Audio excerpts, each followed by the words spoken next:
So for my learning pathway, I chose these four modules: HTML, CSS, and jQuery, Adobe Illustrator, working with databases, and working with video.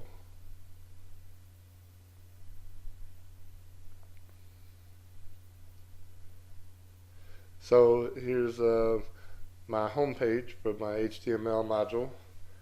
You can say I have a header, a navigation bar, a footer, and then the content. And one of the requirements was to have a draggable object. So using jQuery functions, I was able to drag my picture out of the way of the content. Clicking on the LDT ebooks link shows accordion, which is another jQuery function. If you click on any of the titles, you can see that the content below expands, giving the authors a link to the ebook. So clicking on that ebook link, you can see it goes right to the SpringerLink database, where you can either download the book, read the book online, download just a chapter of the book, or learn more about the contents of the book. Here's the code I used for the home page of my website. You can see there's not a lot of code there.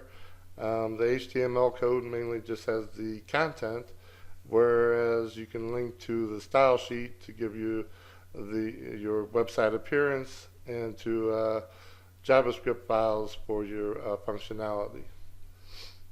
To upload the files to the web server, I used CyberDuck, which is a free file transfer program, and it's easy just to drag and drop from File Explorer into the appropriate folder into CyberDuck. So next was my Illustrator module, and I had to create or replicate a check mark from a given file, and I used another web page to display the results.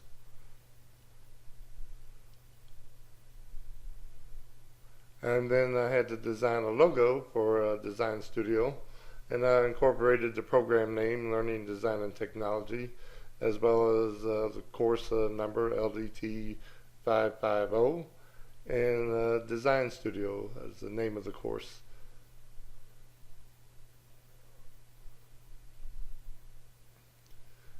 Then using Simon's suggestion, I developed an infographic for Avenue PM, and I used all the icons for the 8 modules of the student progress monitoring system, and used an image of my daughter from several years ago.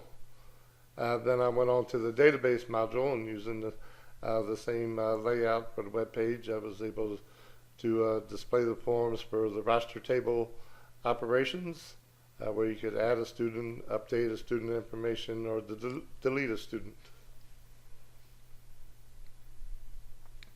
When I clicked on the roster list, I get a display in a table of all the students in the course, and I used some includes in my PHP file, so I didn't have to duplicate a lot of the coding. Also, you could do the score table operations, such as display a student gradebook, add a student score, update a student score, or delete a student score. So for this example, I displayed a particular student gradebook, and it's Amy Adams gradebook. Shows all of her assignments and her scores, and you can see that she's missing assignment number 3, so we might need to go and contact Amy to see why she has not submitted that assignment.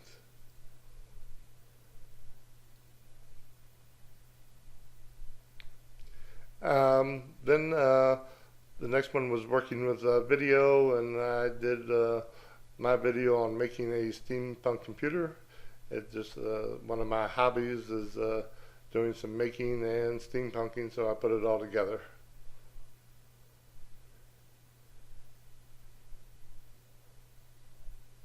And I had to get into characters, so I got my top hat and my goggles in front of the green screen to give an introduction to the video.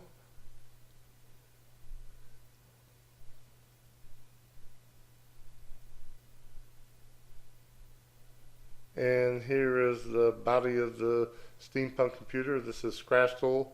I purchased him from the Renaissance Festival, and I had seen him about a year previously to purchasing him, and I knew exactly what I wanted to do when I bought him.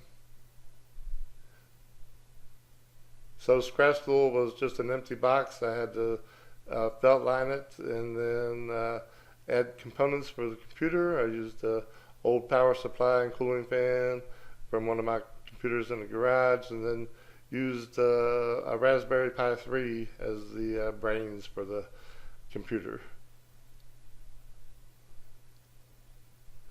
I need to give Scratchel some personality, so I want to convert this old Rolodex. It's called an Electrodex. I want to convert it into a keyboard, just to give Scratchel a little more character. Also want to add this gearbox and music box so that the music plays automatically when the system is powered on, just to give it an atmosphere. I also need to add more gears and gauges and other steampunk items to it. So here's a Scratchel. It's a fully functioning computer. I've got a clip up here showing how I can stream video and audio, and you have to excuse me now so I can go finish watching the Lion King trailer.